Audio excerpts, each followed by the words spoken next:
Awesome. Thank you all for your kind thoughts and questions.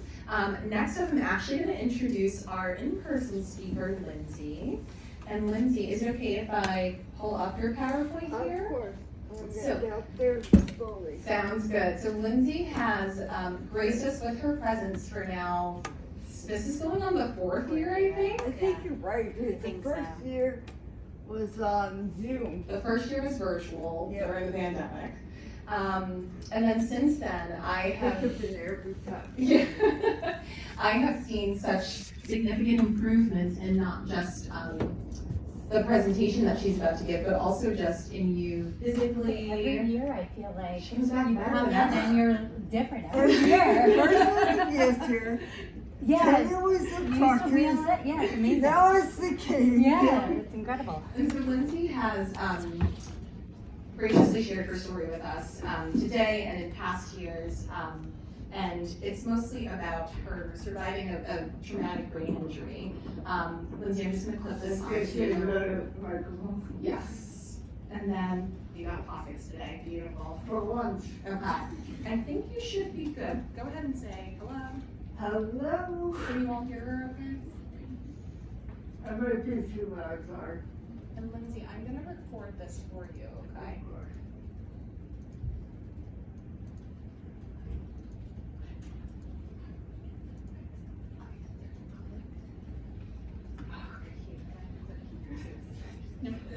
So this is Lindsay's story called Warrior. Okay.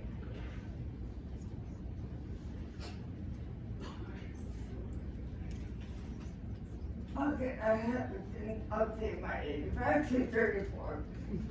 Prior to my traumatic brain injury, I was a project manager for a pharmaceutical company running clinical trials. I love traveling, writing, music, hiking, yoga, and friends and family. On November 10, 2016, at the age of 26, my cousin of just a month used drugs and alcohol, resulting in him beating me and taking a student out of town. During his incarceration, he was also diagnosed with bipolar disorder. I remained in a coma for 10 months. I nearly died several times during my coma. I woke up fighting for my life. Ever since then, it's been relearning everything. How to speak, how to eat. This picture of newborn baby learning everything about life. That was me since I woke up, and even still now. My injuries included 4 skull fractures and a traumatic brain injury, which left me in the coma for 10 months. I remained hospitalized for the first 7 months, and then was transferred to a long-term care facility. I lived there for almost 3.5 years, including during the COVID pandemic. I was the only person who saw my roommate take their last final breath. I soon realized that I needed to depend on myself to not only get my life back, but prove to everyone, especially my ex-husband, that I was going to be in control of the rest of my life. So initially I was hospitalized on a ventilator and hooked up onto many different machines, a heart monitor, tracheotomy, and feeding tube, as well as receiving at least 47 medications. During my 10 months in a coma, I was contracted in the fetal position. I was left with severe contractures in both of my wrists, rendering me unable to use both of my hands. I had 0 castings performed while I was still in the coma to correct my right wrist contracture, not my left. After 4 months in a coma, my neurosurgeon wanted to understand why I was still in the coma. After imaging, he saw that I had excess cerebral spinal fluid on my brain. I had a shunt put in to help treat cerebral spinal fluid into another location in my body where it can be reabsorbed. After 10 months in a coma, the doctors and my parents decided to take me off all my medications and began planning my funeral. On September 8th, 2017, as Mom began shaving my legs so I didn't pass away hairy, I began kicking her. She was so surprised, she ran to get the nurse. And to everyone's amazement, I opened my eyes. As soon as the nurse came in, her immediate reaction was that this was part of the end-of-life process. But Mom disagreed and requested the nurse to call an ambulance. I quickly was taken back to the hospital where my neurosurgeon was, which she assumed was to say goodbye. Mom asked me how many fingers she was holding up, and to everyone's surprise, I showed the correct number of fingers. Okay, let's move into rehab. So I kind of been everywhere at rehab. November 2016, I was in Leahy, then transferred to Spalding. Then on June 2017, I went to hospice care. September 8th, I woke up. Then 2017, I went to Spalding, Cambridge. And then October, I went to Life Care Neshoba to kind of continue with rehab. And then I went to regular rehab outpatient in November 2019 after I went home. After hospitalization, rehab, and living in a nursing home for 3 years, I went home. On October 30th, 2020, I finally moved into my dad's house. We made adapted to make it handicap accessible. Big dad, not too So when I first woke up, I used sign language to communicate in repeated phrases to help move my upper lip. I lost my sense of smell. Some hearing in my left ear as well, and very difficult with my balancing as well. I had to learn how to speak, eat, think, and remember. I know that sounds silly, but as a kid, you don't really know how to think. That's how it's been for me. Okay, for some reason, I can't really remember the last couple of days before my injuries, but I always remember people and animals. Every time. Yes, animals. After many years of working with PTLD speech, I eventually accomplished things like standing up in the shower, learning how to swim in a pool, and managing my own medication and appointments. Okay, music therapy. Right after the incident, it was very hard for staff to care for me. My mom suggested music therapy. Actually, I think I was at school when it happened.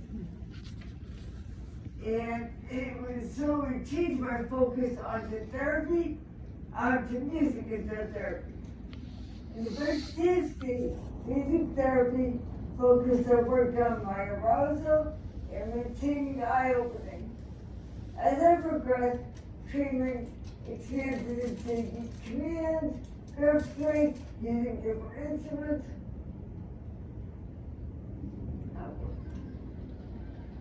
Okay. It was awesome learning how to hold things again. In the beginning, the focus of me very shifted to more simple attention and memory exercise. I was able to incorporate music into my speech, occupational, and physical therapy services. So an example, repetition of sequence, selective attention and exercise using walking to the beat of music. Project Walk. Since 2021, I've been participating in Project Walk in Stratford, New Hampshire. Project Walk is designed for leading research, training, and state-of-the-art technology to improve mobility to people who suffered spinal cord injury or any other form of paralysis, including brain injuries. Pocketbook has helped me transition from using wheelchair to them. Whoa, I was 1.2 farm crutches, now I'm down to a kid.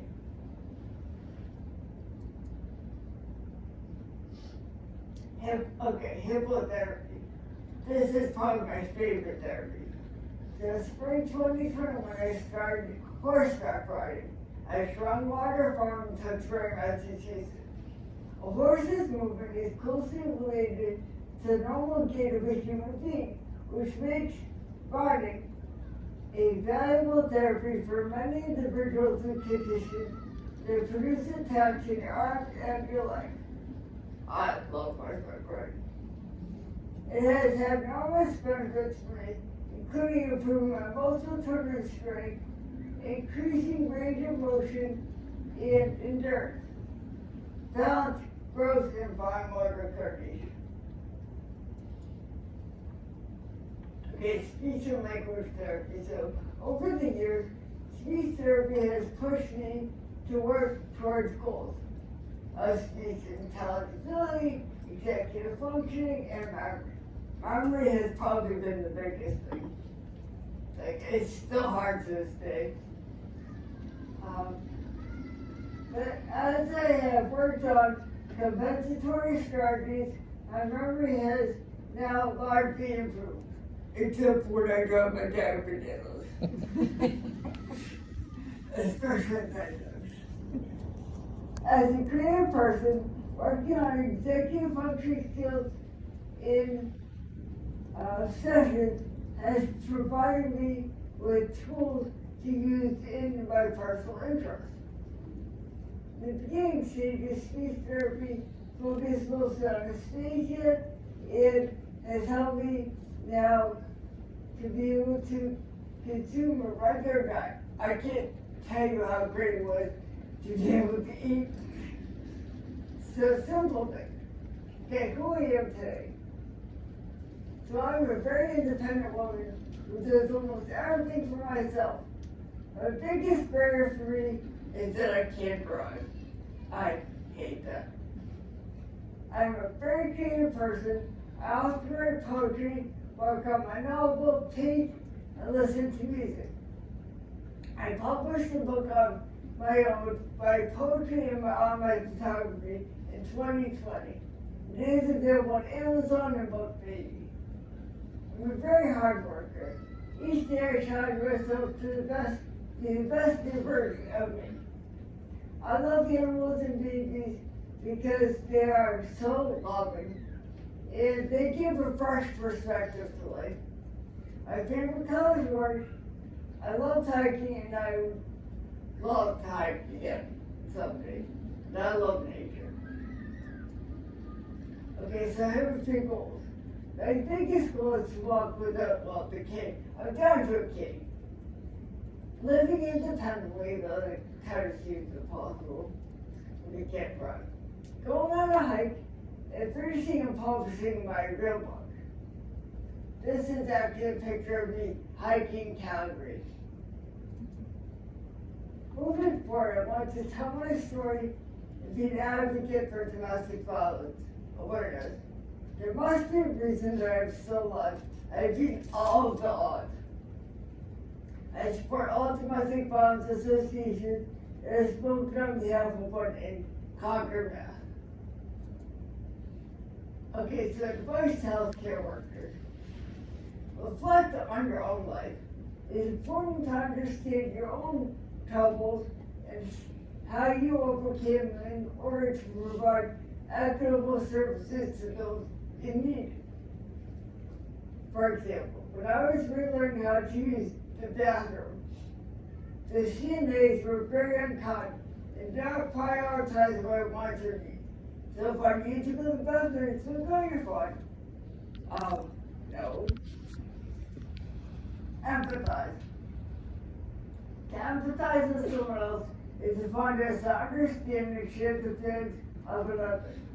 The moments where healthcare workers lacked empathy towards me were some of the most isolating moments. especially when I was learning how to talk. This was terrible. Word of advice, never give up. It doesn't matter what path you come across, you have to keep trying. Open for questions. You heard, she's open. What questions do you have? And There's one over here, Lindsay, I'm walking. walk, walk, walk. I'm walking. You have to do the walk. I was just gonna say that you seem so positive and upbeat, and I just was wondering if there was any moments, especially in the beginning, where you felt kind of like hopeless, and what you told yourself to overcome that. Okay, perfect story. So in the very beginning, when I first woke up, I was miserable. I was actually miserable. I was so confused because my life was so different. I went from having a house, having a great job, and all of a sudden I woke up and in a bed with arm rails, and I can't even talk. So, yes. Now, my mom made a suggestion many years ago that I should only be upset for 10 minutes a day. So now, honestly, I'm never upset because I'm like, okay, I've got 10 minutes that I can be upset, and that's it.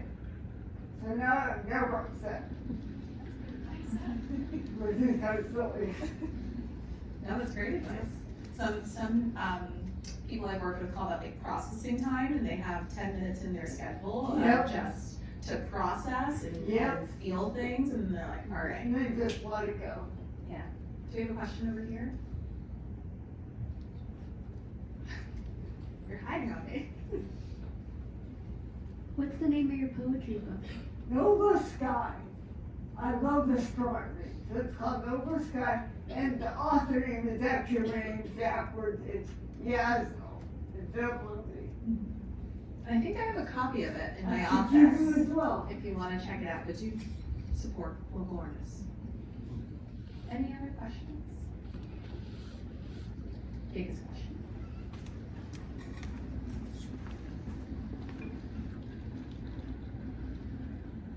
Hi, I was wondering, you said that you were having, that you can't drive. Do you take like any public transportation, or have you had like any experiences using public transportation?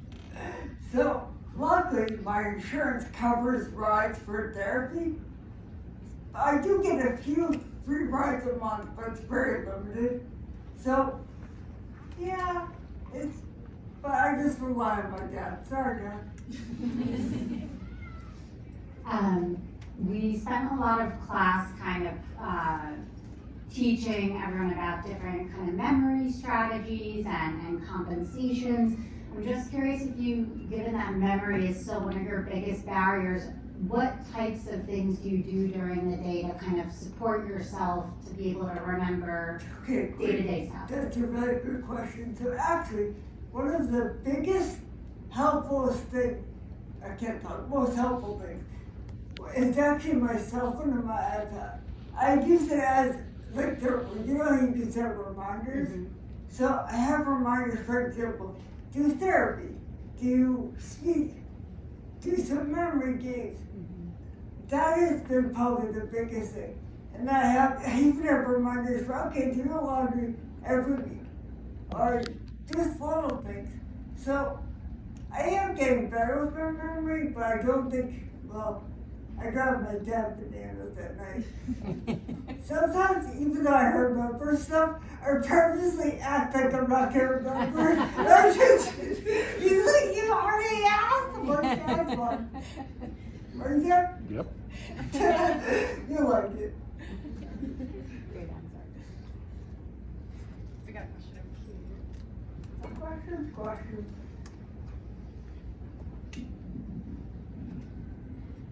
Have you used any like community supports or support groups that you have found helpful, and why do you like them? So, funny story. So, Dad, do you remember that place in Tewksbury? Yeah, I don't know the name of it. I forgot what they were called, but anyways, I went because it's like, okay, maybe I can meet other people with similar issues. Okay, no, it was terrible. This is weird to say, but I feel beyond these other people are in their own recovery, that's fine. But I just felt so confused. Seeing other people stuck where I was, I'm like, okay, I appreciate that you're trying to look, but I want to let go of being stuck on that. I want to move towards being me, the newest version of me. So, would I do it again? Sure, I'd try another place, but just, I want to let go of it. I want to just accept who I am now, not who I was.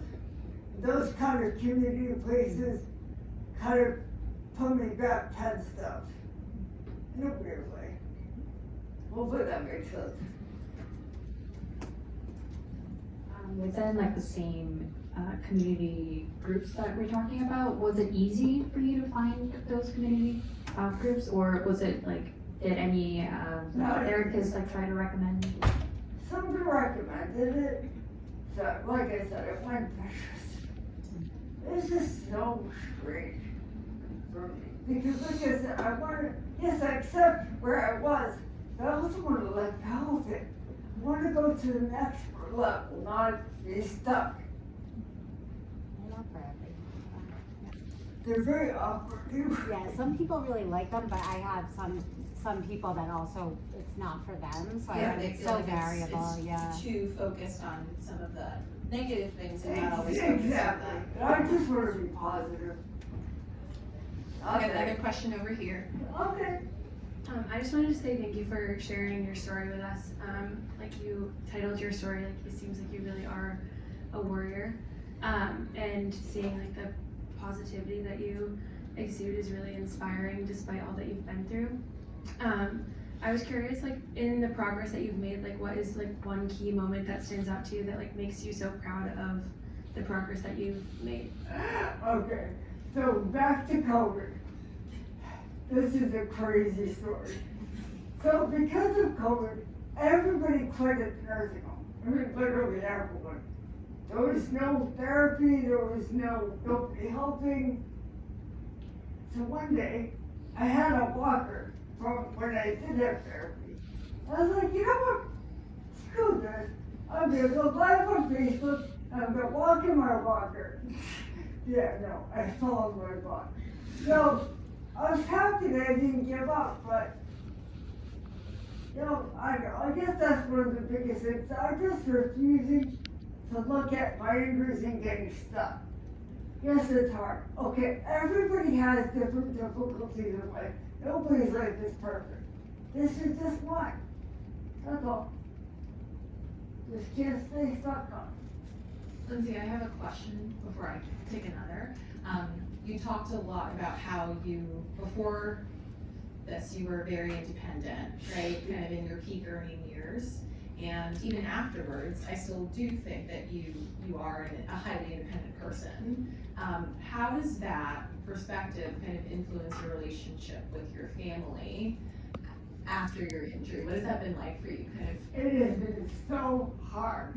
I think because I was so used to living with my friend. I'm not used to living with my family. I think it was at what? I was like 21, 20. Yep. Yeah, and I'm 34 now, so coming back to living at home, I like it and I don't like it. I just feel, You want me to leave so you can answer truthfully? it's not you actually, it may be somebody else. Dad actually, you actually accused help because if it wasn't for you, it wasn't for me, who put the dishes away? You should be happy. One of the hardest things for me with my eyesight is I can't see correctly. Naturally, because of my dad and his fiance, I found out I was colorblind. I had no idea I was colorblind before. So, there are positives to living with my family, but then I'm like, I just want to do whatever I want. If I want to paint all day, fine. If I want to work on my book all day, fine. But it's weird. I'm just not used to it. I was very independent, that's all it is. It's a big adjustment. Yeah, but it's something I'm still trying to deal with. Any other questions for Lindsay? Any last words of advice or well wishes? You dropped a lot of gems on us too. Yeah, I just think this folks, just whatever, whoever, oh my gosh, sorry, get wrong. Whoever you're working with, find out what their troubles are, find out what they don't want, and figure out how to actually make it work for them. Because people in healthcare, they think about things kind of just how they were taught. Well, I'm not whatever your book says, I'm a person. I might be a bunch of different. You just need to see your perspective with who you're working with, not just on what you're told. It's really that it's everything. That's a really important point. Yeah. Thank you so much for sharing your story with us. Excellent closure for today. Next year, I won't do it again. Yes, next year you'll be running through the doors. I don't think I'd be running. That would be scary. I'm not out of here by you. No. No, but I think the presentation looks even better than So last good. year. And Lindsay, your speech also sounds, Thank you. Your speech over the years also, you've clearly done some hard work, yeah, it's really come a long When I way. first started, I don't even think you could understand me. Yeah, probably like 50-50, but I So feel I'm like, okay, what's he say? I don't know. well, to be able to talk for that long and still maintain that level of clarity, you clearly put a lot of work in, so. Thank you. Nice job. Thank you.